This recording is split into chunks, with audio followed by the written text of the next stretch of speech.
Buenos días, señoras y señores. Bienvenidos al Centro de Referencia Estatal Discapacidad y Dependencia del INSERSO, Ministerio de Sanidad, Consumo y Bienestar Social. Desde diciembre del 2007, según establece la orden de creación del CRE, es un centro especializado y avanzado en investigación, innovación, información y documentación sobre las personas con grave discapacidad en riesgo o situación de dependencia, ofreciendo los servicios de atención personal, habilitación o rehabilitación, formación e integración social.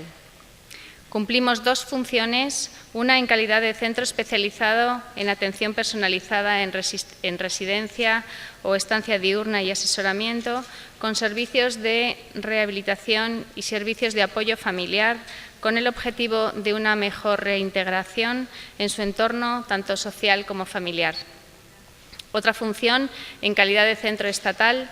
De esta forma promocionamos recursos, ofrecemos un servicio de información y documentación sobre discapacidad y dependencia, así como de consultoría y asistencia técnica que se ofrece a todas aquellas personas que lo soliciten. Esta es la primera jornada de difusión, información y formación que realiza este CRE en el año 2019.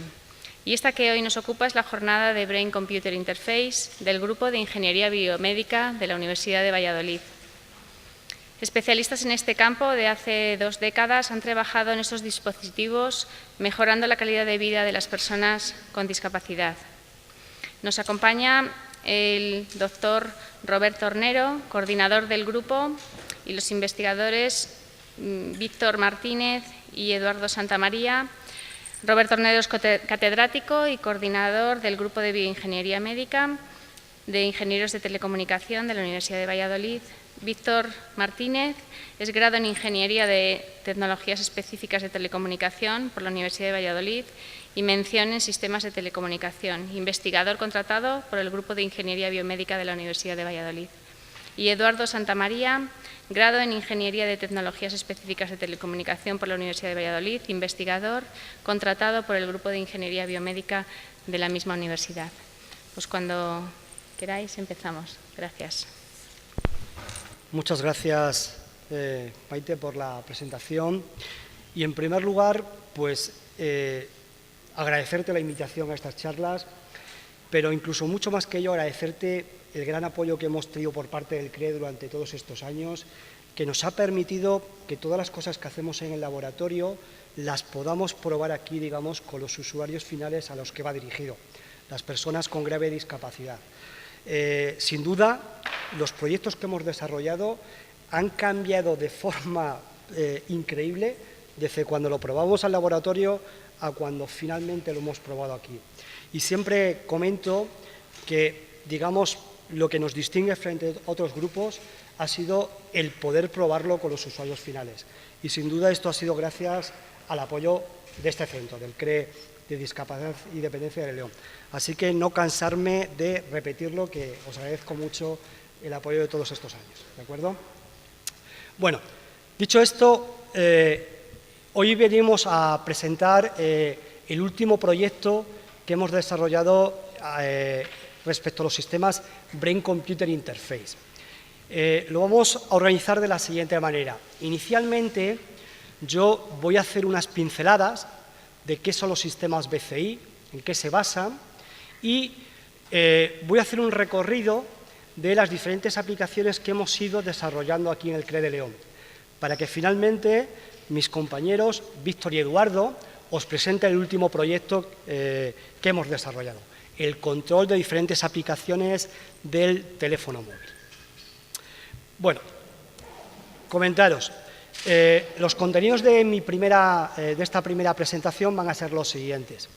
Inicialmente os voy a presentar de forma muy breve el grupo de investigación que formamos, el Grupo de Ingeniería Biomédica de la Universidad de Valladolid, sus líneas de investigación, y os voy a mostrar los principales fundamentos de los sistemas BCI, de los sistemas Brain Computer Interface, haciendo una descripción de los mismos.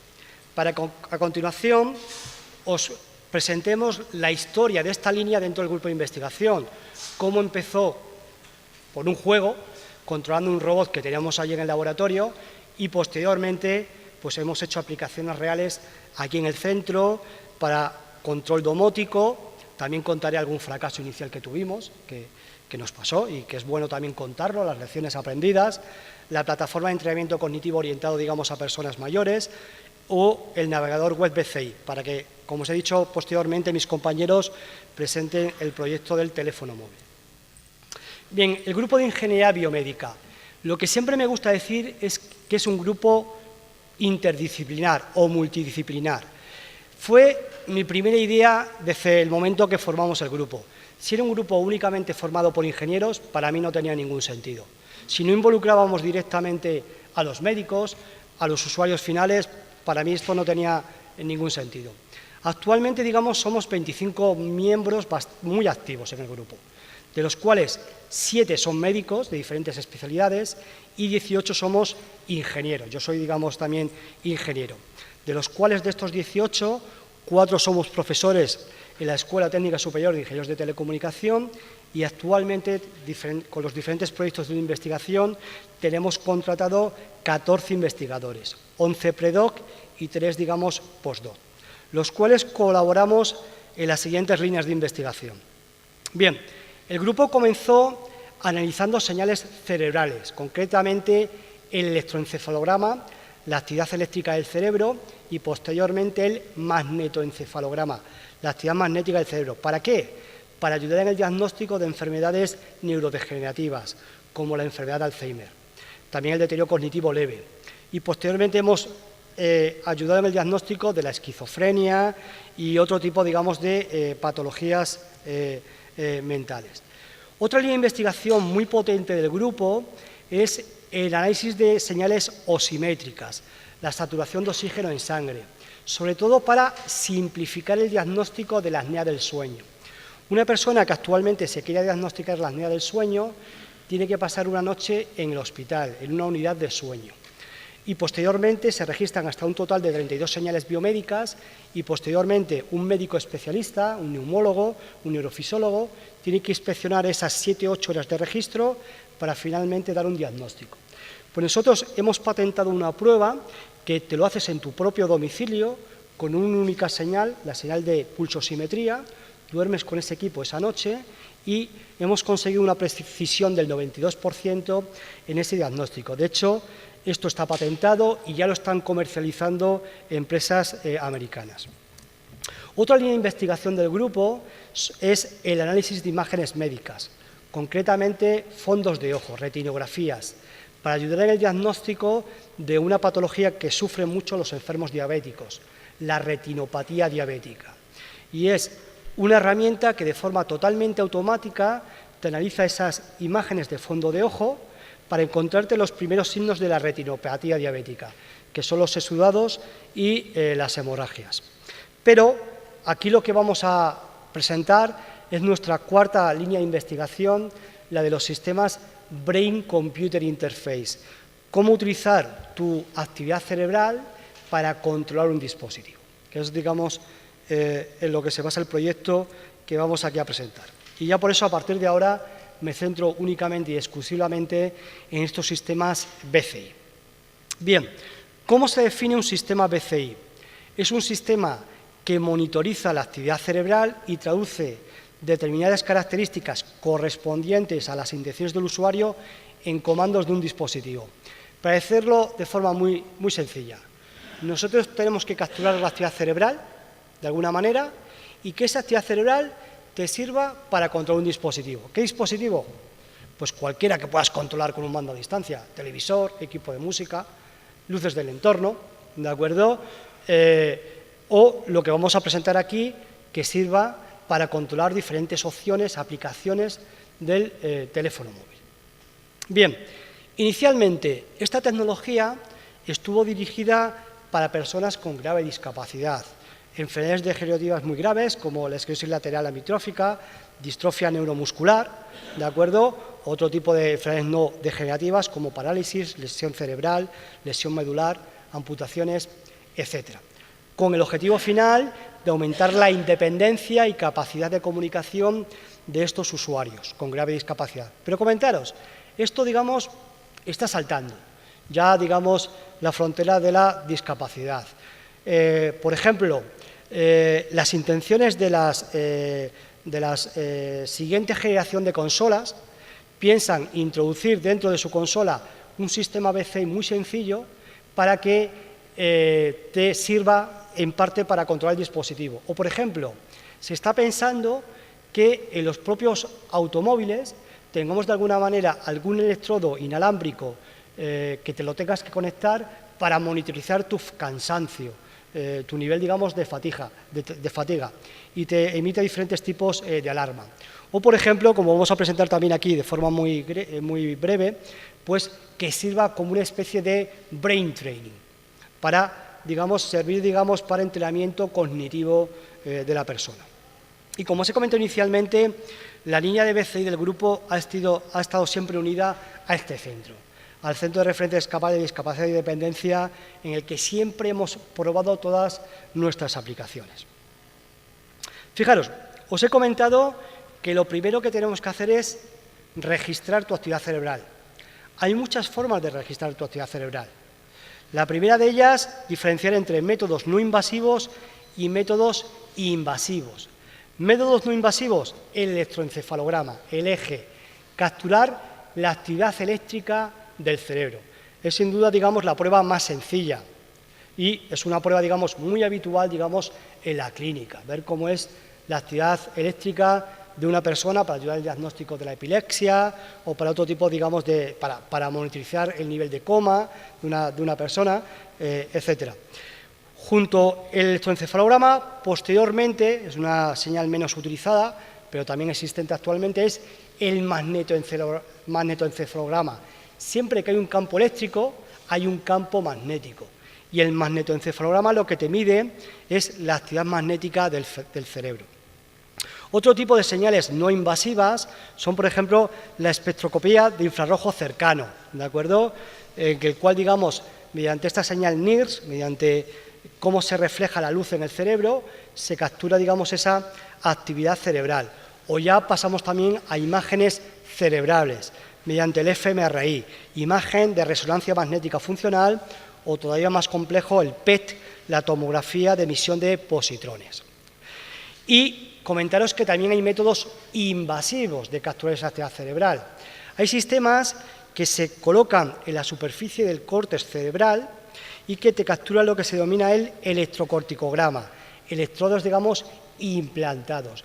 Incluso hay sistemas que te permiten medir la actividad de una única neurona cerebral, que son los electrodos epidurales o intracorticales, ¿de acuerdo? Son métodos invasivos que, como os mostraré en algún vídeo, inicialmente se probaron pues, con animales, pero hoy en día ya hay humanos con estos electrodos implantados, ¿de acuerdo? Como os mostraré, digamos, algún vídeo. Fijaros, aquí os pongo un dibujo para que veáis, digamos, dónde se coloca el electrodo para capturar, digamos, esa actividad cerebral. Si tenemos un método no invasivo, como es el caso del electroencefalograma o el magnetoencefalograma, pues como veis se coloca simplemente sobre la superficie del cuero cabelludo, ¿de acuerdo? Sin ningún tipo, lógicamente, de invasión. Es un sistema muy fácil, seguro y con mucha, digamos, capacidad. Sin embargo, si queremos un método invasivo, pues como veis tenemos que profundizar. En el caso de los electrocorticogramas, se colocan, digamos, electrodos en la superficie del córtex cerebral, ¿de acuerdo? Incluso, como veis, esto sería, digamos, electrocorticograma. Y si queréis, digamos, una actividad de una única neurona, en este caso tenemos que penetrar dentro del córtex cerebral, son los electrodos intracorticales dentro del córtex cerebral, para poder llegar a capturar la actividad de una única neurona. Lógicamente, el utilizar estos sistemas invasivos, aparte, digamos, de la aceptación del usuario final, pues tiene que estar, digamos, muy motivado y, digamos, muy justificado.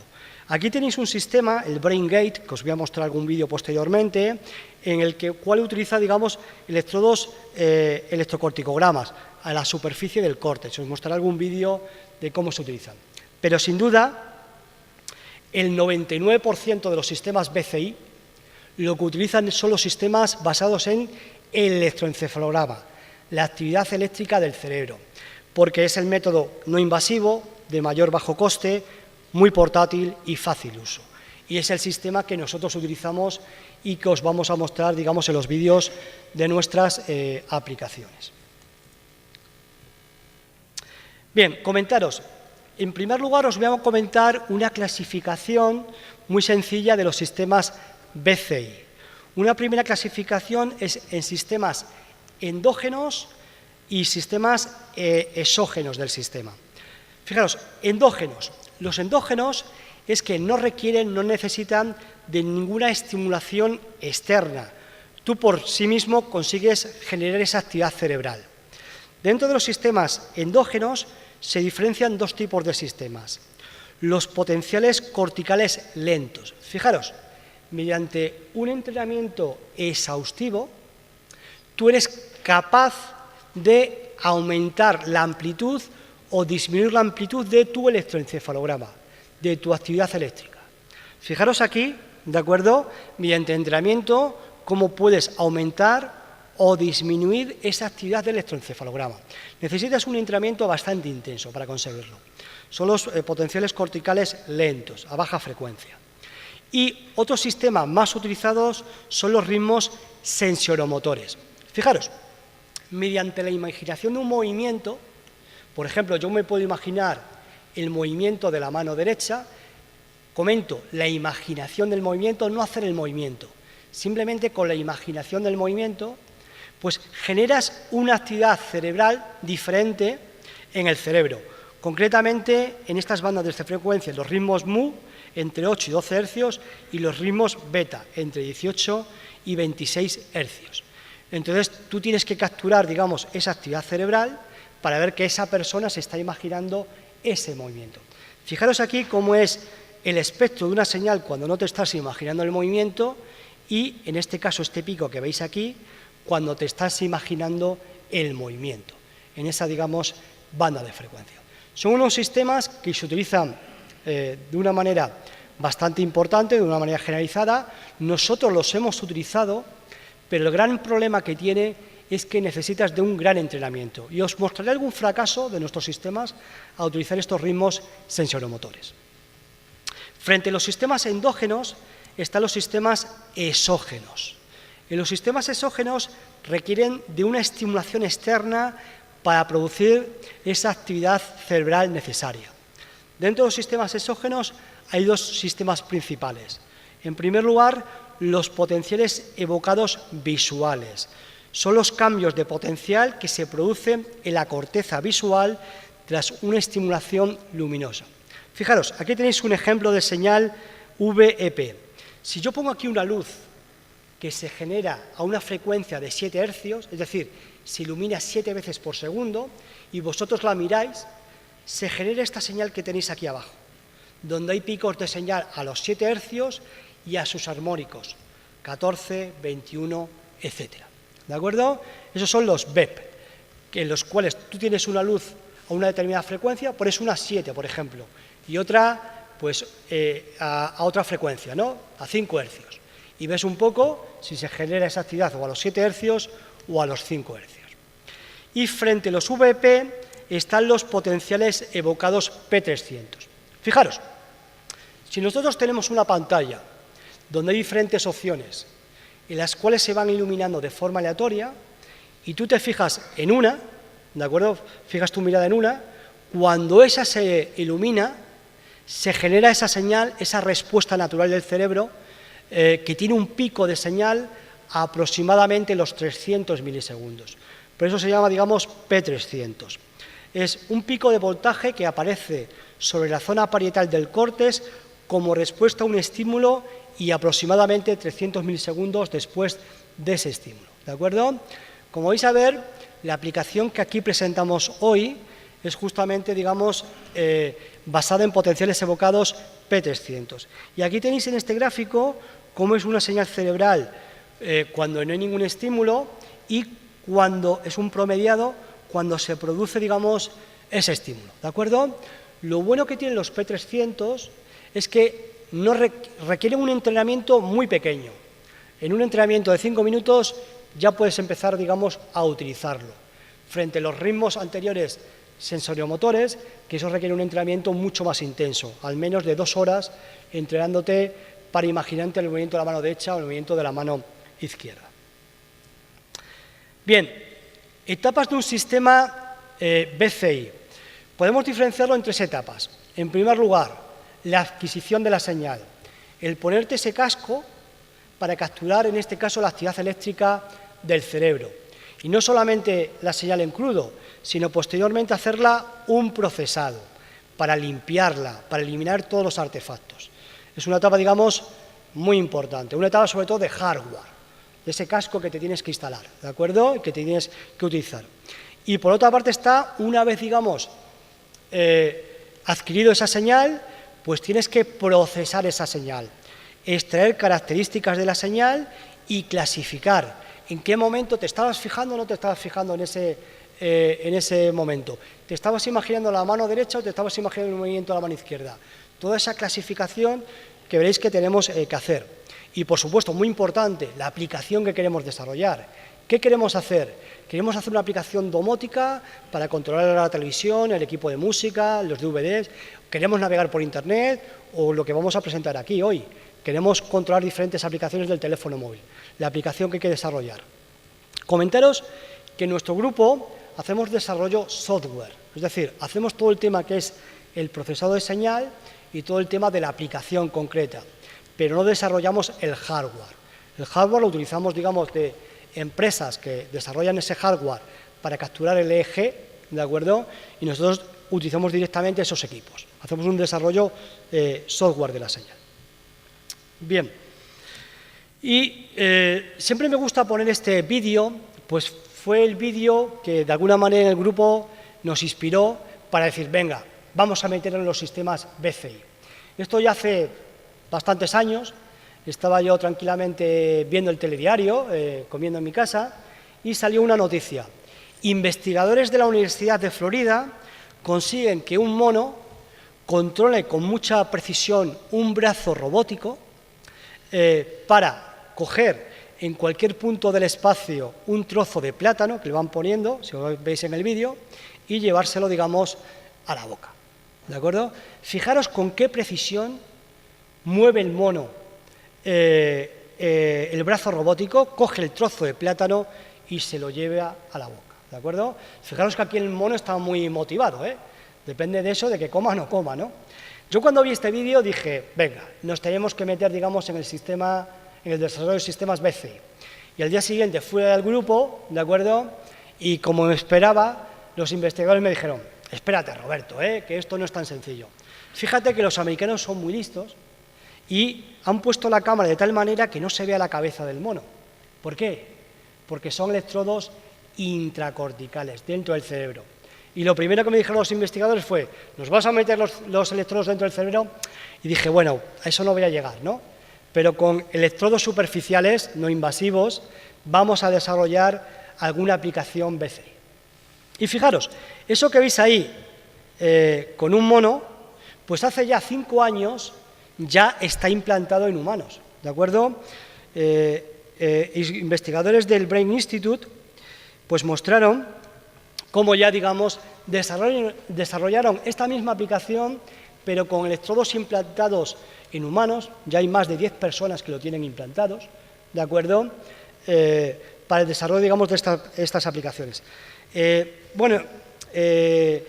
Está en inglés el vídeo, no sé si es bueno ponerlo o lo explico directamente, lo voy a explicar. Fijaros, como veis, utilizan el sistema BrainGate, que utilizan electrodos implantados a nivel, digamos, del córtex. Este es el sistema que veis aquí. Ahora van a salir también, digamos, fotografías, ¿de acuerdo?, del mismo. Y se le está entrenando, tienen implantado, como vamos a ver, hasta 64 electrodos intracorticales. Fijaros, aquí veis las señales de los 64 electrodos. Vais a ver aquí dónde se implanta realmente, digamos, esos electrodos. Es una placa muy pequeñita que contiene esos 64 electrodos. Aquí está, digamos, la placa realmente que se implanta en el cerebro, que tiene esos 64, digamos, electrodos. Aquí lo veis, donde se coloca a nivel, digamos, del córtex cerebral. ¿de acuerdo? Y la idea es que ese electrodo intracortical pues sirva, digamos, como señal de control para muchas aplicaciones. Aquí estuvieron entrenando a esta persona pues para controlar ese brazo robótico y, como vais a ver, finalmente coger una taza de café y poder, digamos, beber. Pero vamos, han hecho después también, bueno, coger concretamente esa botella, llevársela, digamos, a la boca, ¿de acuerdo? Y poder beber, digamos, de ella, ¿no? Y posteriormente, digamos, como veis ahí está en el momento que consigue coger la botella y poder, digamos, beber de ella, ¿de acuerdo? Y posteriormente, digamos, han hecho muchas más aplicaciones. Y más personas hoy en día, hasta un total de 10, llevan implantados estos electrodos intracorticales. Bueno, pero aquí os voy a presentar un poco nuestra línea de investigación en el desarrollo de sistemas BCI, cómo realmente empezamos con un juego, controlar un robot que teníamos allí en el laboratorio y posteriormente hemos hecho aplicaciones aquí en el CRE. Os voy a mostrar inicialmente el control del robot Wi-Fi 4G, posteriormente el control domótico mediante BCI basado en ritmos sensoromotores y potencialmente potenciales evocados P300, la plataforma de entrenamiento cognitivo, la web BCI, que fue nuestro penúltimo proyecto desarrollado, y posteriormente mis compañeros os presentarán el proyecto de lo que venimos a presentar hoy de la aplicación del teléfono móvil. Fijaros, una vez visto este vídeo empezamos como un juego, allí en el grupo. Teníamos este robot que permitía ir delante, detrás, izquierda, derecha y esta webcam acoplada que también la podíamos controlar mediante un teclado Wi-Fi. La idea fue la siguiente: ¿por qué no intentamos controlarlo mediante nuestras ondas cerebrales? ¿De acuerdo? Y utilizamos un sistema BCI basado en potenciales evocados, un sistema BCI basado en ritmos sensoromotores, imaginación del movimiento. Fijaros, si tú te imaginas el movimiento de la mano derecha, se genera una actividad cerebral diferente en el hemisferio izquierdo. Si tú te imaginas el movimiento de la mano izquierda, se genera una actividad cerebral diferente en el hemisferio derecho. Y fijaros, os estoy diciendo la imaginación del movimiento. No tienes por qué generar el movimiento, simplemente la imaginación del movimiento. Para todo esto te tienes que entrenar. Como os he comentado, pues un entrenamiento normalmente de un par de horas para tener un buen control de la señal. Y os voy a mostrar, digamos, el vídeo, digamos, inicial que desarrollamos para mostrar. Fijaros, este es el casco que te tienes que poner. En este primer sistema BCI utilizamos únicamente 4 electrodos, 2 en el hemisferio derecho y 2 en el hemisferio izquierdo, para capturar la actividad cerebral del hemisferio derecho o del hemisferio izquierdo. Aquí comprobábamos que tenían baja impedancia para tener buena señal del eje. Para aquí un segundo. Fijaros, lo principal era el entrenamiento. Hicimos una pequeña plataforma, una pequeña aplicación, en el cual aparecía de forma aleatoria una barra a la izquierda o una barra a la derecha. Si aparecía a la izquierda, como en este vídeo, nos empezábamos a imaginar el movimiento de la mano izquierda. Y si lo hacías de forma correcta, esta pelota, esta bola que tenéis en el centro, se iba desplazando hacia la izquierda. Toda la fase, digamos, de entrenamiento. O bien a la izquierda o bien a la derecha, para imaginar el movimiento de la mano izquierda o la mano derecha. Aquí tenéis el robot que queríamos controlar. Y fijaros, aquí la pequeña aplicación desarrollada. Teníamos un problema. Solamente teníamos una señal de control izquierda-derecha y con ello queríamos controlar todas las posibilidades del robot.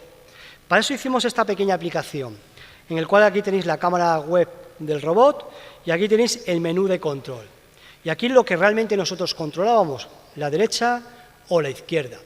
Fijaros, si íbamos hacia la derecha, lo que íbamos a hacer es íbamos hacia la barra azul, hacia la derecha, lo que íbamos es moviéndonos en este menú, en el sentido de las agujas del reloj. Es decir, si ahora de nuevo íbamos hacia la derecha, en lugar de tener seleccionado este movimiento, iríamos al siguiente. Sin embargo, si la bola iba hacia la izquierda, dábamos la orden al robot de ejecutar lo que en ese momento estaba seleccionado. En este caso, estaba que el robot se desplazara hacia la derecha, para así tener, digamos, todas las opciones. O podíamos meternos dentro del menú de la webcam para hacer todo el control de las opciones de esa webcam. paso a mostrar un poco la aplicación. Fijaros, si nos vamos hacia la derecha, siguiente, digamos, opción. Si nos vamos hacia la izquierda, en este caso la orden al robot de ir marcha atrás, ¿de acuerdo? Si nos vamos hacia la derecha, siguiente opción en el menú. Si nos vamos hacia la barra azul hacia la derecha, siguiente opción en el menú. Si nos vamos hacia la izquierda, le damos la orden al robot de que fuera hacia la izquierda. Bueno, tenéis que ver, allí en el laboratorio, cómo los becarios controlaban el robot. Era impresionante. Jugamos mucho, nos divertimos mucho, pero era un juego, ¿de acuerdo? Y pensamos, bueno, esto ha estado muy bien, ha sido un juego, nos hemos divertido mucho, pero vamos a hacer realmente una aplicación útil. Y se nos ocurrió en ese momento desarrollar una aplicación domótica. Y conocimos en ese momento justamente a este centro, el centro, perdón, aquí. Conocimos, digamos, a este centro de León, el Centro de Referencia Estatal de Discapacidad y Dependencia. Y decidimos lo siguiente, vamos a venir aquí a León, le vamos a hacer una demostración con el robot para que nos crean, para que vean lo que hemos hecho, y le vamos a proponer un proyecto en el cual los usuarios del centro controlen 4 dispositivos, controlen un televisor, un DVD, un equipo de música o esta lámpara que tenéis aquí, esta luz, que permitía cambiar el color de la luz, la intensidad, etc. Bueno, la verdad es que de aquella reunión salieron, digamos, maravillados y muy interesados por el proyecto, y desde aquel mismo momento nos apoyaron para desarrollar el proyecto, basado también en lo mismo, en ritmos sensoromotores. Y os voy a mostrar, digamos, el vídeo del... os voy a mostrar, digamos, en qué se basaba el vídeo y en qué se basaba. Fijaros, era muy parecido al anterior. Lo que pasa es que en este caso cambiábamos el menú para los 4 dispositivos que queríamos controlar: televisor, equipo de música, DVD, luces del entorno. Y las mismas opciones: imaginación de la mano derecha, imaginación de la mano izquierda, para interactuar con el menú. ¿De acuerdo? De tal manera que si tú entrabas dentro del menú del televisor, pues las diferentes opciones que tendríamos ahora era encender, apagar el televisor, canal arriba, canal abajo, volumen arriba, volumen abajo, o volver al menú inicial. Si entramos dentro del menú del DVD, encender, apagarle, play, pausar, parar, siguiente pista, pista anterior, o volver, digamos, al inicio. Si entrábamos dentro, digamos, del equipo de música, pues encender, apagar, la radio o el CD, la pista siguiente, volumen arriba, volumen abajo, o volver al inicio. O finalmente, en esa lámpara que teníamos, encender, apagar, cambiar la luz, el color de la luz, brillo más, brillo menos, o volver al inicio. Y os muestro, digamos, un vídeo de este proyecto. Fijaros, lo principal es que los usuarios se entrenaran para imaginarse el movimiento de la mano derecha, el movimiento de la mano izquierda. ¿De acuerdo? Aquí tenéis algún usuario del centro, aquí en el CRE, entrenándose, imaginándose la mano derecha, imaginándose la mano izquierda. Aquí tenéis el equipo que queríamos controlar, 8 dispositivos, y aquí, digamos, la aplicación para que los usuarios lo controlaran. Aquí, digamos, el menú, digamos, para su control. Aquí tenéis un ejemplo en el cual se mete dentro del menú del televisor. La primera opción es encender, apagar. Selecciona la primera opción y veis aquí, digamos, en el fondo, cómo se va a encender, digamos, la televisión. ¿De acuerdo? Otro ejemplo que viene a continuación, en el cual el usuario va a tratar de encender esta luz que tenéis aquí. Se va moviendo dentro del menú para seleccionar, digamos, la opción, digamos, de la luz, que es la última de las que tiene, la barra azul. La siguiente opción entra dentro de la luz. La primera opción que tiene seleccionada es encender, apagar. Vais a ver, digamos, que va hacia el rojo y enciende la luz. ¿De acuerdo? Fijaros, aquí os he mostrado el caso de un usuario que lo controló muy bien, pero fue una excepción. Este proyecto realmente fue un fracaso. Con 10 usuarios que lo utilizaron, solo conseguimos que 3 de ellos lo hicieran de una manera muy eficaz, con una precisión mayor del 80%. ¿Por qué? Porque estaba basado en ritmos sensoromotores. Necesitaban una gran concentración y entrenamiento para utilizarlo. Y muchos de los usuarios de este centro, además de discapacidad física, tenían discapacidad cognitiva y para ellos fue imposible. Lección aprendida: este no es el tipo de sistema BCI más justificado, con mejores opciones para estos usuarios. Con lo cual decidimos cambiar totalmente de sistema BCI. Y en el siguiente proyecto cambiamos totalmente de sistema BCI. Concretamente pasamos a un sistema BCI basado en potenciales evocados P300, que no requerían de este entrenamiento tan intensivo, sino que era la respuesta natural del cerebro. Y además, en ese momento tuvimos la suerte de que una convocatoria que fue muy competitiva, que estuvo financiada por la obra social La Caixa, en el cual sacó una bolsa de 1 billón de euros, en el cual únicamente iban a dar 5 proyectos. Y todo estaba gestionado por la Fundación General del CSIC, del Consejo Superior de Investigaciones Científicas. En ese proyecto propusimos 2 subproyectos. Por un lado, un proyecto para un control domótico, pero cambiando totalmente a P300, y en lugar de utilizar 4 dispositivos, poder controlar a un total de 8 dispositivos. Y un subproyecto orientado a personas mayores para que pudieran hacer un entrenamiento cognitivo. Y todo, digamos, realizando las pruebas aquí en León, que fue también parte, digamos, del proyecto, el CRE de León. Tuvimos la suerte de conseguir uno de los 5 proyectos de esta convocatoria. Y os voy a presentar tanto el sistema de control domótico como la aplicación de entrenamiento cognitivo. Fijaros, cambiamos totalmente de sistema BCI. Ahora, en lugar de tener 4 dispositivos, teníamos 8. Aparte del televisor, DVD, música y luces del entorno, sumamos un disco multimedia, un calefactor, un ventilador y un teléfono inalámbrico. ¿Cómo iba a funcionar el sistema? De forma totalmente aleatoria se iban a iluminar las filas y columnas de este menú principal. El usuario, ¿qué es lo único que tenía que hacer?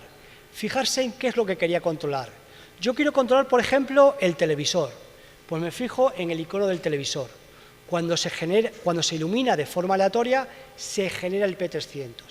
Yo tengo que ser capaz de capturar ese P300 para saber que se estaba fijando en el menú del televisor. Si decido que se está fijando en el menú del televisor, pues aparecería este menú del televisor, con diferentes opciones del menú. Fijaros, muchas más que anteriormente, porque te permite muchas más opciones de control. Como veis aquí, todas estas opciones, digamos, para el televisor. Aquí tenéis las opciones de la luz, las opciones del DVD o las opciones del teléfono inalámbrico. Conseguimos controlar 8 dispositivos y un total de 115 comandos de control. Y os muestro aquí, digamos, el vídeo, digamos, del proyecto desarrollado. Como os voy a comentar posteriormente, este proyecto lo probamos con 30 usuarios de aquí, del CRE de León. Fue probado. Fijaros, aquí tenéis el casco que ahora se tienen que poner los usuarios, con una ventaja respecto al sistema anterior, que ahora eran electrodos activos, tienen muy buena calidad de señal, tienen un preamplificador dentro del propio eje. Y ahora la gran diferencia es que estaba basado en los potenciales P300, la respuesta natural del cerebro ante un estímulo. En este sistema, en lugar de tener 4 electrodos, utilizamos 8 electrodos, en las posiciones más adecuadas para capturar ese potencial evocado P300. Aquí tenéis la posición de los 8 electrodos para capturar ese P300, cómo es el EG, la señal de electroencefalograma, de hecho esas 8 señales. El objetivo del estudio, lógicamente, pues desarrollar y validar esa aplicación domótica para conseguir un mayor grado de autonomía. Aquí tenéis ya los 8 dispositivos, los anteriores, con el teléfono, el ventilador, el calefactor, el disco multimedia, el teléfono, el menú principal que os he enseñado anteriormente. Y vais a ver aquí, digamos, las pruebas del sistema. Aquí tenéis a los usuarios haciendo las pruebas del P300, probando, digamos, para el sistema y fijaros, simplemente con un entrenamiento de 5 minutos ya empezaban a controlar completamente. Tenéis aquí un ejemplo de encender el televisor con la opción de, elige la primera opción de encender, apagar y vais a ver cómo se enciende la televisión. Tenéis aquí otra opción, digamos, de apagar el televisor y bueno, y muchas más. Se fija de nuevo en el on-off, ¿de acuerdo? Y vais a ver, digamos, cómo apagar el televisor. Bueno, y muchos más ejemplos de vídeo. Fijaros, este sistema lo probamos con un total de 30 usuarios de aquí del CRE de León, de los cuales de los 30, 21 presentaban discapacidad física y discapacidad cognitiva. Y conseguimos que de los 30, 25 tuvieran una precisión superior al 85%. Este era el sistema BCI adecuado para estos usuarios del CRE de León. Y otro proyecto que desarrollamos fue la plataforma de entrenamiento cognitivo. Fijaros, lo que vimos de nuestros proyectos anteriores, que los ritmos sensoromotores te obligaban a entrenar tu capacidad cognitiva. Y una idea fue, ¿por qué utilizamos esto como una especie de brain training? Que utilices tu actividad cerebral para un entrenamiento. Y junto con neuropsicólogos de aquí, del CRE de León, desarrollamos diferentes test, pero que todos estos test los estuvieras controlando con tu actividad cerebral. Y en el estudio participaron un total de 63 personas mayores de 60 años, todos de aquí de León. ¿De acuerdo? Os voy a presentar, digamos, el vídeo y después os explico un poco más el proyecto. Bueno, me salto todo esto, que es igual que antes, el equipo también con 8 electrodos, la señal EG, y os voy a enseñar un poco la plataforma de entrenamiento cognitivo que utilizamos en este proyecto. La aplicación de entrenamiento cognitivo. Fijaros, lo primero es simplemente el entrenamiento, de imaginarse la mano derecha, imaginarse la mano izquierda. Era el primer ejercicio, que era entrenamiento. Aquí aparecía, por ejemplo, aleatoriamente un armario, aparecía una prenda de ropa, te tienes que imaginar el movimiento de la mano derecha y si lo hacías de forma correcta, pues iba hacia la derecha. En este caso aparecía un frigorífico, un armario y aparecía un alimento o en este caso una ropa. En este caso tenías que imaginarte el movimiento de la mano izquierda para llevarlo hacia el armario. Hicimos un juego en el cual una persona iba andando y aparecían diferentes obstáculos y tenías que ir moviéndote hacia la izquierda o hacia la derecha para evitar esos obstáculos. Si lo ibas haciendo muy bien, ibas aumentando la velocidad y el número de obstáculos, ¿de acuerdo? Y la verdad es que las personas... Y después hubo un último ejercicio de memoria, muy sencillo, en el que aparecían objetos, desaparecían y después tenías que dirigirla hacia la pelota, hacia el objeto que había aparecido, digamos, anteriormente. Eran diferentes, digamos, test que iban aumentando en dificultad. De tal manera que de las 63 personas que participaron en el estudio, de forma aleatoria, todas mayores de 60 años, las dividimos en dos grupos. El grupo control, que no iba a utilizar nuestra aplicación, y el grupo BCI, que iba a utilizar nuestra aplicación de entrenamiento cognitivo. A las 63 personas, los neuropsicólogos le aplicaron un test, el test de Luria, que mide diferentes, digamos, niveles de aspectos, digamos, cognitivos. Después estaba el grupo BCI, que utilizaban nuestra plataforma de entrenamiento cognitivo, y posteriormente también a los 63 se les aplicó de nuevo ese test de Luria cognitivo. Y hicimos un análisis estadístico para comparar el pre y el post y también entre ambos grupos. Aquí tenéis la población de estudio, dividido en los dos grupos, el grupo de control y el grupo experimental, y las diferentes sesiones, 5 sesiones, cada una de 1 hora y media, que se hizo con el grupo, digamos, de control. Y aquí tenéis los resultados que tuvimos. Fijaros, en primer lugar, el grupo de control, con el pre y el post. Lógicamente, en el grupo de control no hubo ninguna diferencia entre el pre y el post, no había ninguna diferencia en cuanto al test de Luria. Pero fijaros, en el grupo experimental, cómo en mayor o nivel grado, pues se pudo aumentar esas capacidades cognitivas de las personas mayores de 60 años que utilizaron nuestra aplicación, ¿de acuerdo? Incluso hicimos diferentes digamos, publicaciones científicas en revistas muy importantes donde presentamos estos resultados. Y la última aplicación que presentamos aquí en el CRE de León fue la del navegador web BCI, porque nos pidieron aquí desde el CRE desarrollar una aplicación para que usuarios del centro pudieran navegar, controlaran un navegador web y pudieran navegar por la web. Bien, como sabíamos que el sistema BCI útil era justamente el P300, directamente lo desarrollamos con este sistema P300. Y como veis aquí, ahora os mostraré el vídeo, la pantalla utiliza 2/3 para el navegador, en este caso lo desarrollamos todo en Google Chrome, y aquí, digamos, el menú de control. Igual que antes, se iban iluminando filas y columnas para que el usuario en cada momento pues, accediera al enlace que quería. Os voy a presentar, digamos, el vídeo del sistema BCI. Aquí, igual que antes, las ondas cerebrales con los 8 electrodos. Este es el equipo que utilizamos, el de siempre, con los 8 electrodos para capturar el P300. Bien, comentaros que nuestro sistema utiliza un sistema con gel. Ya existen electrodos inalámbricos, sin necesidad de geles, basado igual que antes en el potencial evocado P300, ¿de acuerdo? Bueno, esto es lo que está basado en el P300. Bueno, el sistema, digamos, cómo el usuario se va a fijar en la pantalla. Me voy a parar aquí un momento. Fijaros, igual que antes, como he dicho, en una parte, en 1/3 de la pantalla va a aparecer el menú de control. Este va a ser el menú de navegación, ¿de acuerdo? Y la otra parte el navegador. Fijaros, cuando le damos a tag etiquetar, ¿de acuerdo?, a cada posible hiperenlace se le va a dar un código numérico. Y lo que tiene que hacer el usuario es seleccionar ese código numérico, ¿de acuerdo?, para ir a esa página web, ¿de acuerdo? O también puede ir aquí al menú de texto, en el cual aparecería este menú, si directamente él quiere poner y escribir una página web concreta, ¿de acuerdo? O quiere, digamos, indicar algo concreto, por ejemplo, en el buscador de Google, lo que él quisiera hacer en cada momento.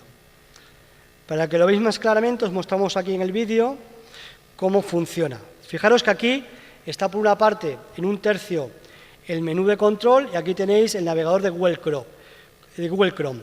Cuando das a tag, seleccionas tag, si le dan un número, como veis aquí, con 2 cifras a cada hiperenlace, ¿de acuerdo?, para que después seleccione ese número y vaya directamente a esa página web. Aquí tenéis etiquetando cada número, genera, en este caso, lo que va es al menú para escribir algo concretamente, y en este caso está seleccionando BCI, ¿de acuerdo? Concretamente, BCI da Enter y sale la página web, ¿de acuerdo? Fijaros, en este proyecto concretamente lo probamos 5 sujetos de control en el laboratorio, pero después aquí en el CRE de León fue utilizado por 16 pacientes con esclerosis múltiple. Aquí tenéis usuarios del centro que lo estaban, digamos, probando y utilizando. Y fijaros, para aquí un segundo, bueno, se me acaba de ir. Fijaros, en el caso de los sujetos de control, la precisión fue del 95%, en el caso de las personas con esclerosis múltiple, bajó hasta una precisión del 84%, una precisión bastante aceptable para esos 16 usuarios. Y bueno, fue un poco la conclusión, digamos, de este estudio. Bien, comentaros que antes de terminar también, y antes de pasar la palabra a mis compañeros, pues os quiero también comentar que los sistemas BCI tienen sus limitaciones, ¿de acuerdo? Quizás la principal limitación para comercializarse es el propio hardware, que todavía tiene, digamos, un coste, digamos, elevado y tiene su incomodidad para los usuarios, de que se tienen que poner, digamos, ese casco, ¿de acuerdo? Pero comentaros que esto también está evolucionando con cascos cada vez con un coste más bajo, inalámbricos, sin necesidad de geles, pero todavía creo que hay que dar todavía un paso más allá para que sea, digamos, más accesible y sea realmente útil, digamos, a los usuarios finales. De momento, lo que os he presentado es qué son los sistemas BCI y los proyectos que hemos desarrollado, pero quizás lo más interesante es lo que van a hacer ahora mis compañeros, que paso ahora la palabra, en el cual van a presentar realmente la última aplicación del teléfono móvil que hemos desarrollado. ¿De acuerdo? Bueno, pues muchas gracias por vuestra atención y no sé si queréis hacer preguntas ahora o al final, después con todos. Vale, de acuerdo. Muchas gracias.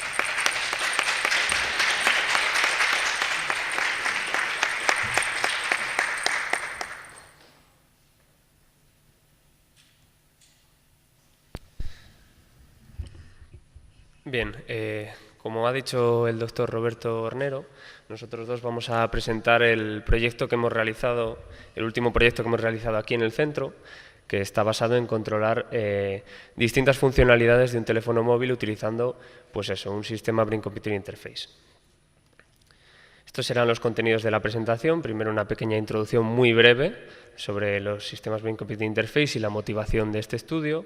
Seguiremos con los objetivos, la población de estudio y luego ya metodología, la estructura general y las diversas etapas que componen el proyecto, que sería la etapa de adquisición de la señal, la etapa de procesado de la señal, la etapa de aplicación, unas pequeñas pinceladas sobre asincronía y mi compañero Eduardo procederá a explicar el procedimiento de evaluación, los resultados, la discusión de esos resultados y las conclusiones finales que hemos extraído del proyecto y de la evaluación con los usuarios. Para empezar, esto sería una estructura general sobre los sistemas Brain Computer Interface. Como bien ha dicho el doctor Roberto anteriormente, los sistemas Brain Computer Interface son sistemas que permiten la comunicación entre nuestros cerebros y el entorno, de una manera en la que no se usan los mecanismos normales, que serían los músculos o los nervios periféricos. Es decir, se traducen determinadas características que se corresponden con las intenciones del usuario en comandos de un dispositivo.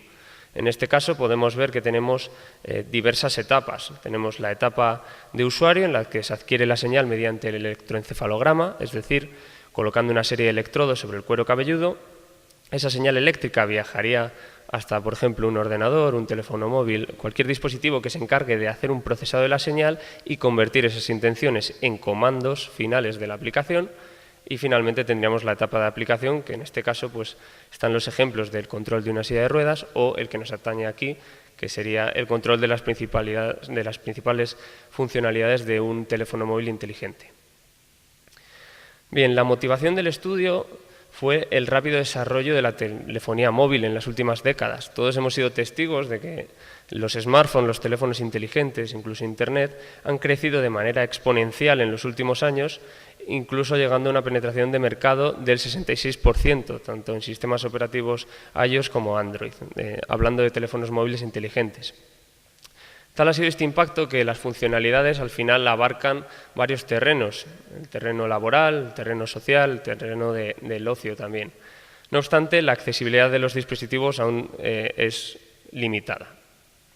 Concretamente, dentro de los sistemas Brain Computer Interface, en la literatura científica no se encuentran muchos estudios anteriormente que hayan intentado integrar este tipo de sistemas para controlar algún tipo de funcionalidad de una tablet, de un teléfono móvil, y además los pocos que existen no proveen un control completo del teléfono y tampoco han sido evaluados con usuarios reales, entendiendo con usuarios reales a los usuarios que se beneficiarían al final de esta aplicación, que serían pues, personas que presenten algún tipo de discapacidad motora. Por tanto, el objetivo del estudio creemos que era doble.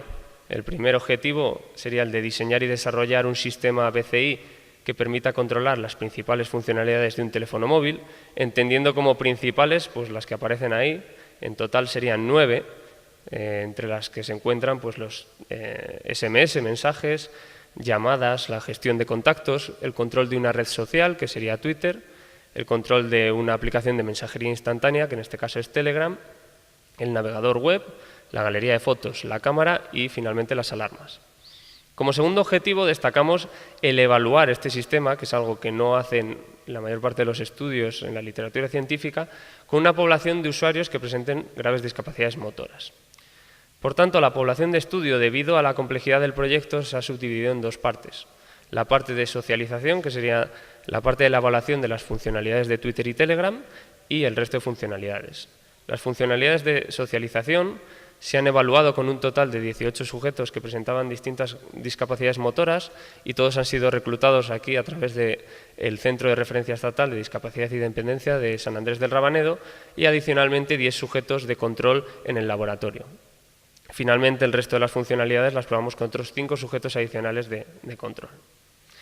Este sería un gráfico que ilustra muy bien la metodología, la estructura general de lo que es el proyecto. Tendríamos 3 etapas principales. La primera etapa sería la etapa de usuario, que se encarga de registrar esa señal, la adquisición de la señal, a través de una serie de electrodos que se envían hasta un ordenador, en este caso un ordenador portátil, que se encarga de estimular visualmente al usuario para poder determinar sus intenciones en cada momento, es decir, los comandos que quiere seleccionar. Estos comandos se traducen en comandos de la aplicación y se envían por tecnología Bluetooth inalámbrica al teléfono móvil final, que se encarga ya de ofrecer una realimentación visual de manera constante al usuario. Pasando a la primera etapa, sería la etapa de adquisición de la señal. Nosotros hemos usado un hardware que no es nuestro, es de una empresa de Austria, G-Tech, conocido con el nombre de GUSB Amp. Es un amplificador que registra, en este caso, 8 canales activos que se encuentran colocados en las posiciones que podemos ver en la imagen, que serían FZ, CZ, PZ, P3, P4, P7, P8 y OZ, que son las posiciones centradas sobre todo en el córtex parietal y occipital, es decir, el córtex visual, utilizando como referencia pues, un electrodo en el lóbulo de la oreja derecha y como tierra el electrodo FPZ.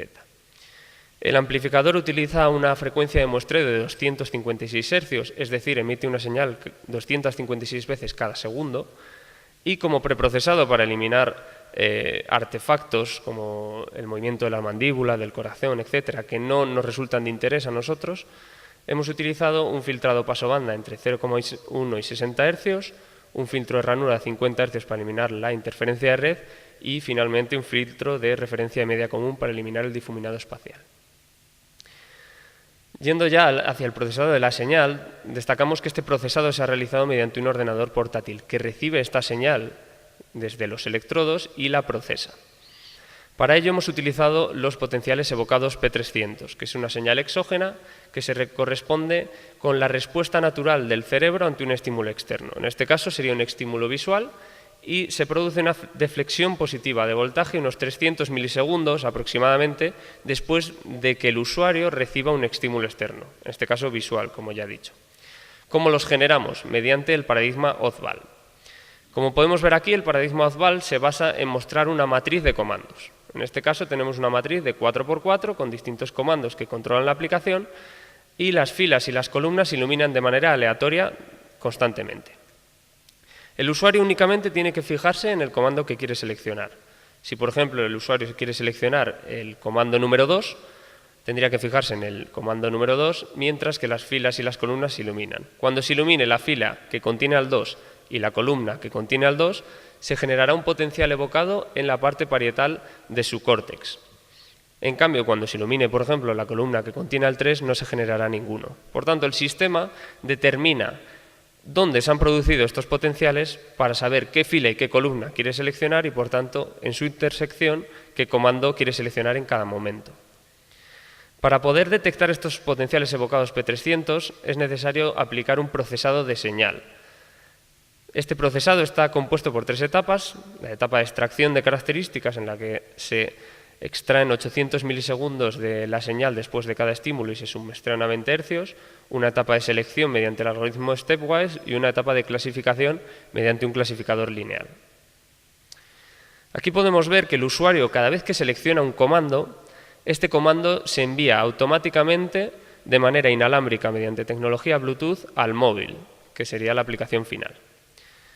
La aplicación, debido a la cantidad de funcionalidades que queríamos implementar, pues necesitamos una gran cantidad de comandos. Es decir, necesitamos incluir distintas matrices para poder experimentar un control completo de la aplicación. Por tanto, tenemos una matriz general pequeña de 4×4 que iba desviando la atención, según si el usuario seleccionaba una cosa u otra, a cada una de las funcionalidades, que tenía una matriz particular para ellas. Como podemos ver en la imagen, la matriz de la izquierda sería concretamente la matriz de Twitter y Telegram, de las funciones de socialización, y a la derecha tenemos una matriz de teclado, que podían usar los usuarios pues, para introducir cualquier carácter alfanumérico, para poder introducir contraseñas o escribir en Telegram, etc. Por tanto, la aplicación recibe este comando vía Bluetooth y realimenta visualmente al usuario en tiempo real, según lo que haya seleccionado.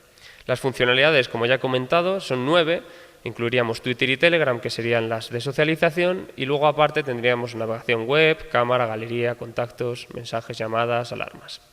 Cabe destacar que este sistema, originalmente, estas matrices son sistemas síncronos. Esto significa que las filas y las columnas de la matriz se van a iluminar constantemente, aunque el usuario no quiera seleccionar nada. Por ejemplo, si el usuario está mirando una página web o está leyendo Twitter, no querría que se seleccionase ningún comando, pero como la aplicación sigue iluminándose, se seleccionarían automáticamente. Para evitar esto, hemos implementado un algoritmo que ya hemos publicado previamente, que monitoriza la atención del usuario. Si determina que la atención no es la suficiente porque no está fijándose en la matriz, no envía el comando. En cambio, si determina que sí que es suficiente, envía el comando y la aplicación responde ante él.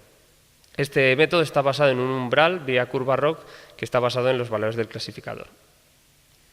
Aquí podemos ver unos vídeos de ejemplo de solamente la pantalla del móvil para que podamos ver cómo funcionan algunas de las funcionalidades. Concretamente, en la parte izquierda podemos ver la funcionalidad de Twitter. Podemos ver que se muestran todos los tweets en fila y a la izquierda de cada tweet aparece un número. Este número es su codificación. Si el usuario selecciona ese número, abriría el tweet y posteriormente podría responderlo, retuitearlo, marcarlo como favorito, etc. Es decir, todas las funcionalidades que requiere Twitter en una aplicación normal dentro del ordenador. La segunda sería la aplicación de Telegram. En este caso sería un chat. En este caso la persona ha escrito hola, entonces el usuario podría ir escribiendo mediante las diversas matrices cualquier mensaje en tiempo real, recibir, enviar, pues como un chat típico como el que encontraríamos en WhatsApp, por ejemplo. El tercer ejemplo sería ya de la navegación web. Como hemos visto anteriormente, hemos utilizado la misma estrategia. Se etiqueta cada uno de los hipervínculos con una codificación alfanumérica, en este caso son 2 números, y el usuario seleccionando esos 2 números podría visitar cualquier hipervínculo de la página web. Finalmente, la aplicación de contactos mostraría toda la gestión de contactos del teléfono, igual que en Twitter también tendría un número que identificaría a cada uno de ellos. El usuario, otra vez introduciendo ese número, podría editar el contacto, añadir uno nuevo o incluso llamar, enviar un mensaje, responder, etc. Bueno, ya pasando al procedimiento de evaluación, se va a encargar mi compañero Eduardo Santamaría de explicar la evaluación, los resultados, la discusión y las conclusiones del proyecto. Bueno, hola, buenos días. Gracias, Víctor, por la presentación. Yo voy a seguir con la explicación de lo que fue el procedimiento de evaluación aquí en el CRE del proyecto. En concreto, se realizaron 4 sesiones. Las 2 primeras son de calibración y las 2 siguientes fueron de evaluación de todas las funcionalidades del proyecto y de la aplicación móvil. La primera sesión fue una sesión de calibración. El objetivo de esta sesión es adquirir datos de cada usuario para entrenar los algoritmos de clasificación que se utiliza, el análisis discriminante lineal que ha comentado antes Víctor, y determinar el número de secuencias que necesita cada usuario para obtener una precisión suficiente a la hora de controlar la aplicación. Esta sesión se hizo con todos los grupos que participaron en el proyecto, los grupos de control 1 y 2, y los sujetos que participaron de aquí del CRE, que fueron seleccionados. Y en concreto las tareas que se realizaron pues, fue directamente deletrear 4 palabras de 6 letras y con eso nosotros ya obtenemos el número de datos suficientes y conseguimos caracterizar la señal de electroencefalografía de cada usuario para poder posteriormente discriminar sus intenciones y ver qué comando quiere utilizar. En cuanto a la segunda sesión de calibración, el objetivo era ajustar el umbral de atención de cada usuario, es decir, calcular un umbral que nos permitiera monitorizar la atención de cada usuario para poder discernir si estaba atendiendo a los estímulos de la matriz o, por ejemplo, estaba atendiendo estaba leyendo un tuit en el teléfono móvil o cualquier otra cosa. Como vemos en la imagen, pues esa era la disposición del experimento. Había una pantalla de ordenador con la matriz de los comandos y luego el teléfono móvil al lado donde se podía leer los tweets, chatear por Telegram, etcétera. En esta sesión también participaron todos los grupos, los dos grupos de control y los participantes de aquí del CRE, y la tarea consistió en deletrear 6 palabras de 8 letras, en cada palabra 4 letras se hacía atendiendo a los estímulos, 4 letras el usuario tenía que estar mirando al móvil, y de esta manera nosotros obteníamos datos suficientes para discernir entre las dos situaciones, que el usuario estuviera atendiendo a los estímulos o no. En la primera sesión, posteriormente, después de estas 2 sesiones de calibración, se hicieron 2 sesiones de evaluación para probar todas las funciones. En concreto, aquí en el CRE se probaron las funciones de Twitter y Telegram, ya que consideramos que eran las más interesantes, y el objetivo era probar pues estas funcionalidades, y se realizó con los grupos de control 1 y los sujetos participantes de aquí del CRE. En concreto, las tareas que se probaron durante esta sesión de evaluación fue abrir Twitter y Telegram, hacer un retweet, escribir un nuevo tweet, abrir un perfil y contestar a un tweet, crear un nuevo chat de Telegram y escribir por ese mismo chat un mensaje de mensajería instantánea. Y posteriormente, a los usuarios que participaron en el proceso de evaluación se les pasó un cuestionario con 20 preguntas para conocer su opinión y obtener una realimentación de lo que fue el proyecto y qué opinaban ellos. En la segunda sesión de evaluación, esta sesión se probó en nuestro laboratorio, se hizo en nuestro laboratorio en Valladolid, y únicamente con sujetos de control, y el objetivo fue probar pues el resto de funcionalidades que ofrece la aplicación. En concreto, pues como han comentado antes mi compañero Víctor, el navegador web, la cámara, la galería, los contactos, los SMS, las llamadas y las alarmas. Esta sesión solo la hizo el grupo de control 2, y las tareas fueron pues mandar un SMS, añadir una alarma, añadir un contacto nuevo, llamar a un contacto y hacer una búsqueda por internet, etcétera. Y además también los usuarios que participaron en este estudio tuvieron que contestar al cuestionario correspondiente.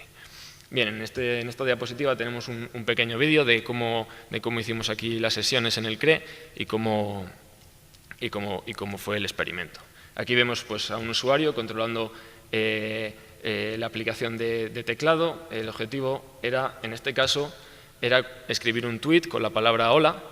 Y entonces aquí vemos cómo estaba dispuesto el móvil al lado de la pantalla. El usuario tenía que escribir la palabra hola, y ahora vemos cómo en el móvil pues se escribe el tweet, y en eso consistía directamente el experimento. Bien, en cuanto a los resultados de este proyecto, primero decir que establecimos un criterio mínimo de participación en las sesiones de evaluación de un 70% de precisión en las sesiones de calibración. Los usuarios que no pudieron alcanzar esta precisión no participaron en las sesiones de evaluación porque consideramos que era el mínimo aceptable para controlar de manera satisfactoria la aplicación. En cuanto al resto de usuarios, los que participaron en la sesión de evaluación, pues vemos que los participantes de aquí del CRE obtuvieron una precisión del 80,6%. Los sujetos de control, que también participaron en la sesión de evaluación 1, la de Twitter y Telegram, alcanzaron un 92,3%. Y luego los participantes de la sesión de evaluación 2, que probaron el resto de funciones, alcanzaron un 94,2% de precisión en la sesión. En cuanto a otro dato que puede ser relevante, es el tiempo empleado para cada tarea. Aquí vemos las 6 tareas que he comentado antes de la sesión de evaluación 1 y el tiempo que les llevó de media a los usuarios participantes del CRE y a los sujetos de control 1 en azul y en fucsia a los participantes del CRE completar cada una de las tareas. Es decir, que cada una de esas tareas pues, tenía una dificultad creciente, y eso lo vemos reflejado también en el tiempo que tardaron en completarlas, dado que las últimas tareas, la de escribir en un chat de Telegram, crear un nuevo chat y abrir un perfil y contestar a un tweet, pues requerían mayor número de selecciones para ser completadas. Entonces estas tareas pues, tenían más dificultad y necesitaban mayor número de secuencias, de ahí que se tardara entre 6 y 8 minutos en completarlas. En la sesión de evaluación 2 pues tenemos el resto de tareas que hicieron los sujetos de control. También había tareas con distinta dificultad. Vemos que, por ejemplo, para añadir un contacto, que es la tarea 3, fue la que más tiempo se tardó, dado que requiere muchas secuencias, escribir el nombre, el número de teléfono, se tardó pues unos 8 minutos y medio en completar. En cuanto a los resultados del cuestionario, bien, pues podemos deducir que los usuarios estaban satisfechos con el proyecto. De hecho, se valoró muy positivamente la participación en el estudio. Los usuarios estaban interesados en este tema y consideran que puede aportarles algo. Además, también se valoró muy positivamente la interfaz de la aplicación, la manejabilidad que tenía y, con un poco menos de nota, a lo mejor la comodidad. En otro sentido, los usuarios no valoraron también la velocidad de selección de los comandos, dado que algunas tareas sí que requerirían bastante tiempo completarlas. Vale, en cuanto a la discusión de los resultados, pues de las sesiones de calibración, pues decir que 4 sujetos no consiguieron precisiones superiores al 70% en la sesión de calibración, por lo cual no pudieron participar en las sesiones de evaluación, y esto es debido a diversos problemas, movimientos y temblores involuntarios, dificultad para mantener la atención de manera sostenida y tener un P300 atenuado con latencia variable. Es decir, este tipo de sistemas sí que necesitan que la persona sea capaz de mantener fija la mirada en un comando durante un periodo de tiempo. En la gráfica de la derecha vemos la respuesta normal de un usuario. Arriba tenemos la respuesta normal de un usuario a un estímulo, la respuesta que se produce en el electroencefalograma. Vemos que se produce ese pico que han comentado antes mis compañeros en torno a los 300-400 milisegundos, y en la parte de abajo tenemos una respuesta de un usuario que no pudo participar en las sesiones de evaluación con el mismo procedimiento, pero su electroencefalograma no reflejaba ningún cambio después del estímulo. En cuanto a las sesiones de evaluación, pues los usuarios de aquí del CRE, los usuarios reales de la aplicación, alcanzaron una precisión media del 80,6% y 4 sujetos alcanzaron una precisión superior al 90%, lo cual es muy positivo. No todos los sujetos fueron capaces de completar todas las últimas tareas que requerían más tiempo y más concentración para ser terminadas, y también hemos comprobado que no existen diferencias significativas entre los diferentes tipos de patologías de las personas que estaban participando en el estudio, lo cual es positivo, dado que este sistema podría abarcar un gran rango de personas y de distintas patologías. En cuanto a la discusión de los resultados del cuestionario, pues los usuarios estaban satisfechos en general. Se valoró muy bien la interfaz de usuario, la manejabilidad del sistema y también lo que es la velocidad de la selección de comandos, que es una de las limitaciones del estudio. En cuanto a la comparación con otros estudios similares, hemos seleccionado 3 que son los más recientes para controlar un teléfono móvil utilizando los potenciales evocados P300, y vemos que estos estudios que se han realizado anteriormente tenían muchas menos funcionalidades. De hecho, solo abrir aplicaciones y galería en uno y escribir texto, deletrear palabras en los otros 2 estudios. Solo se probaron con sujetos de control, no con usuarios reales de la aplicación, y además obtuvieron precisiones menores que en nuestro estudio. Nuestro estudio es el último, que aparece en negrita, y vemos que tiene más funcionalidades. Fue probada con sujetos de control, pero también con usuarios con grave discapacidad, lo cual añade valor al estudio, y además alcanzaron muy buenas precisiones. Por contrapartida, los otros estudios sí que implementaron las funcionalidades en el móvil y no necesitaban de un ordenador para controlar el sistema, mientras que nuestro sistema sí que necesitaba de ese ordenador. En cuanto a las limitaciones y líneas futuras del estudio, pues se puede comentar que una limitación es el procesado en el ordenador. Lo ideal sería, para que el equipo fuera completamente portable, no necesitar ese ordenador para la estimulación y hacerlo todo directamente con una tablet o el teléfono móvil. Entonces, la solución que se propone, la línea futura del estudio, sería utilizar un equipo inalámbrico de los que ya existen para registrar la señal del electroencefalograma y además realizar todo el procesado en el smartphone o en un servidor externo. En cuanto a la limitación de la velocidad de selección, pues bueno, se plantea desarrollar nuevos algoritmos de procesado para disminuir el número de secuencias necesarias para cada usuario para obtener precisiones aceptables, y además técnicas para disminuir el número de selecciones necesarias para completar una tarea, por ejemplo, mediante un teclado predictivo que consiga acortar el tiempo necesario para completar las tareas. En cuanto a la evaluación, pues el número de sujetos para cada patología era limitado y aumentar el tamaño de la muestra para asegurar una mayor generalización de los resultados sería positivo para poder extraer conclusiones más generales. Para terminar, las conclusiones de este estudio pues es que provee un control completo de 9 funcionalidades de los smartphones mediante un sistema BCI. Se han alcanzado altas precisiones, en concreto los participantes de aquí del CRE alcanzaron un 80,6% de precisión y los distintos grupos de control un 92,3 y un 94,2 respectivamente.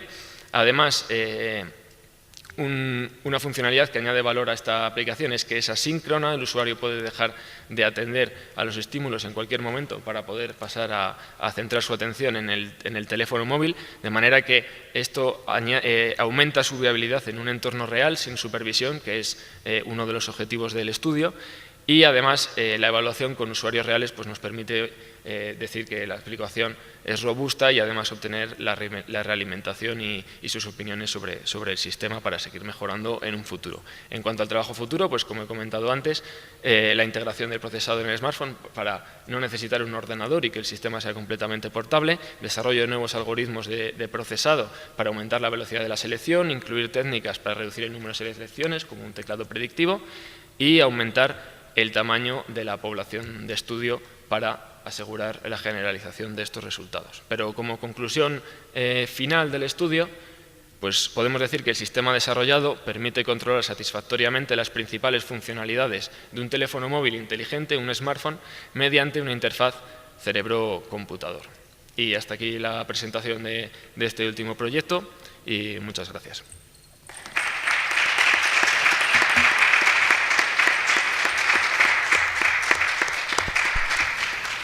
Damos paso a las preguntas.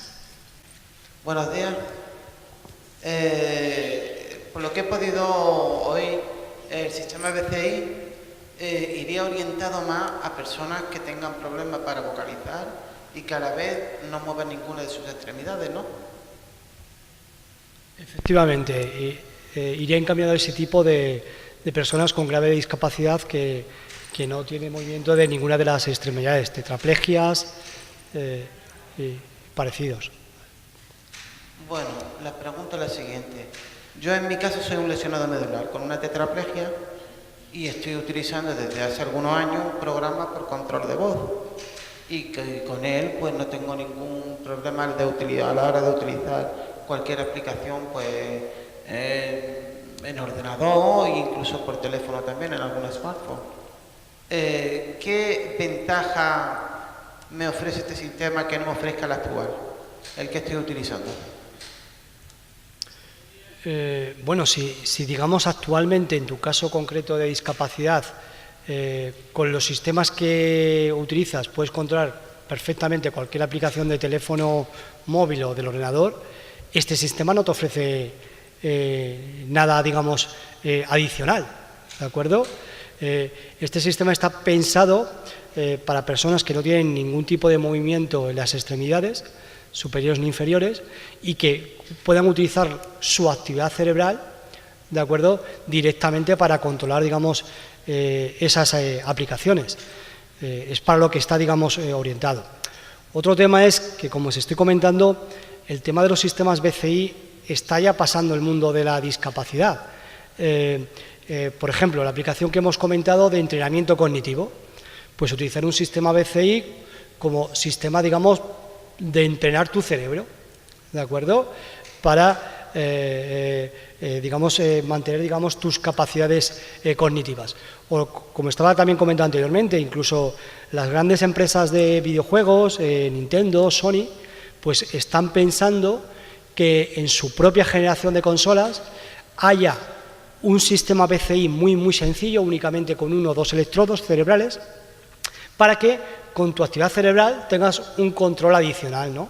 Porque yo creo que para todos, incluso para nosotros que lo probamos en el laboratorio, ¿no?, Es decir, bueno, pues controlo directamente esto con mi actividad cerebral, pues bueno, pues es una motivación, ¿no? Y un ejercicio, ¿no? Pero realmente, digamos, para las personas con discapacidad, como he comentado al principio, está pensado para personas que no tengan ningún tipo de movimiento en sus extremidades. No, se lo preguntaba porque al principio de la presentación hubo ahí un campo muy amplio de usuarios y entre ellos había lesionados medulares. Por eso se lo decía. Claro, para personas con lesión medular muy grave, que tienen tetraplegias que no les permiten ningún tipo de movimiento de sus extremidades. Efectivamente, habría que puntualizarlo. Pues nada, era eso. Gracias. Muchas gracias.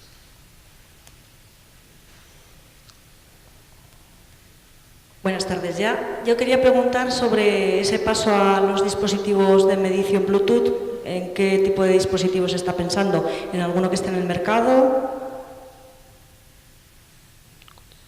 Si se está pensando ya en algo, quiero decir. ¿Te refieres a controlar mediante Bluetooth algún dispositivo? Sí, por las experiencias previas donde se incorporaban sistemas que trabajaban directamente con el móvil y la señal era enviada, imagino que se captaba la electroencefalografía, se enviaba por Bluetooth al móvil o algo así, ¿no? Es lo que he entendido. Sí. La señal de electroencefalografía, la pregunta es si se puede enviar directamente al móvil. Sí, existen cascos ya que son inalámbricos, es decir, cascos que no necesitan conectarse al amplificador, que el amplificador sí que necesitaría conectarse a un ordenador. En este caso ya existen cascos inalámbricos que permiten enviar la señal automáticamente vía Bluetooth a un dispositivo externo. En este caso sería un dispositivo Android que controlaría, pues eso, puedes controlar una tablet o un teléfono móvil. Pero realmente esto se podría extender a cualquier dispositivo que tenga un transceptor Bluetooth, es decir, que permita controlarse a través de la señal inalámbrica. No tenemos actualmente ninguna línea futura con respecto a controlar otro tipo de dispositivo que no sea un teléfono móvil o una tablet, actualmente.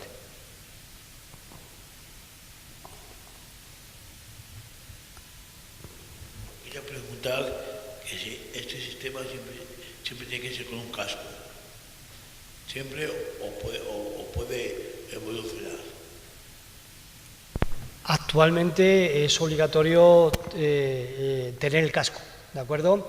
Y efectivamente una de las líneas de investigación a nivel de hardware es cómo hacer este casco o simplemente de forma, digamos, más sencilla y que sea más cómoda para los usuarios, ¿no? Como ha comentado mi compañero, ya existe hoy en día cascos inalámbricos, que te tienes que poner el casco, pero ya el cableado ha desaparecido, ¿no? Pero el siguiente paso es que no sea ese casco, simplemente puntos donde pongas los electrodos, se sujeten de alguna manera. Ya existen especies de mallas que son más sencillas, pero es algo que tiene que evolucionar el tema del hardware por algo que os quejáis los usuarios, la comodidad, ¿no? Que no tengas que ponerte un casco, sino que sea algo bastante más cómodo. Es algo que todavía, digamos, tiene que evolucionar. Pero hoy en día te tienes que poner el casco.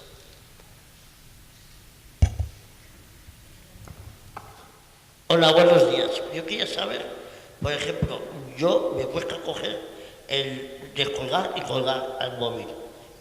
Yo he mirado por activa y por pasiva una aplicación y no lo he encontrado. Para coger y descolgar por voz o según el teléfono vaya sonando a tantos tonos, coger la llamada y es que no lo encuentro en el mercado. No sé si te refieres a que nuestra aplicación la puedas instalar en el móvil. Efectivamente, eso hoy en día este proyecto está a nivel de investigación. No está en el mercado. No existe en el mercado. De hecho, digamos, todavía quedan bastantes pasos a dar para que esto se llegue a comercializar, ¿no? Como, digamos, han comentado mis compañeros, una limitación muy importante y en lo que ahora estamos trabajando es que ahora, digamos, la señal va al ordenador y del ordenador va al móvil. Queremos todo integrarlo directamente en el móvil. Es decir, que el casco inalámbrico directamente se conecte con el móvil, en el propio móvil se haga todo el procesado y se interactúe con él, ¿de acuerdo? Ese es un paso, digamos, en lo que estamos ahora mismo trabajando para hacerlo. Otro paso también importante, de momento, digamos, pues lo hemos utilizado, lo hemos probado con un número limitado de usuarios. Esto lo queremos incrementar bastante más. Es decir, todavía hay bastantes pasos que hay que dar para que llegue el día en que te lo puedas descargar e instalar en tu móvil. Y además no solamente sería instalarse la aplicación en el teléfono móvil, sino que tendrías que tener el hardware adecuado, el casco en este caso, para poder utilizarlo, ¿de acuerdo? No solamente sería la aplicación en el móvil, sino el hardware, porque claro, ¿aquí de qué partimos? De la señal del electroencefalograma.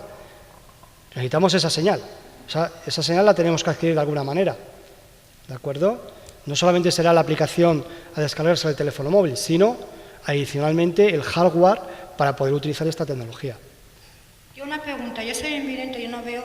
¿Estos cascos que están ustedes diciendo van a ir de al móvil y al casco al final van a ver para la gente invidente que no vemos? Efectivamente, una pregunta muy interesante. Tal como lo estamos desarrollando ahora, son potenciales evocados P300 visuales. Son para personas, digamos, que tengan que ver. Pero existen, digamos, también potenciales evocados sensoriales, ¿de acuerdo? Por el tacto, ¿de acuerdo? De hecho, la respuesta del cerebro ante un estímulo visual y un estímulo, digamos, por tacto, ¿de acuerdo? Es muy parecido, se genera también el P300. De hecho, en la clínica se utilizan más los P300 sensoriales que los visuales, ¿de acuerdo? Pero tal como está desarrollado ahora, está pensado para personas que ven. Pero se podría desarrollar un sistema BCI basado en potenciales 300, no visuales, sino sensoriales. ¿De acuerdo?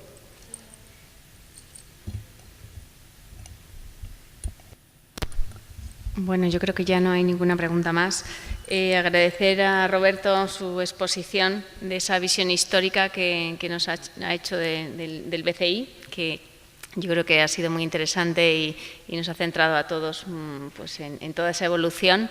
Y a Víctor y a Eduardo por su exposición y trabajo en este último intento de mejorar la calidad de vida de las personas con discapacidad, que ha sido bueno, pues ese intento de transmitir al móvil pues todas esas acciones para que puedan ser más independientes. Gracias a todos por acudir y nos vemos en la siguiente jornada, si queréis. Gracias.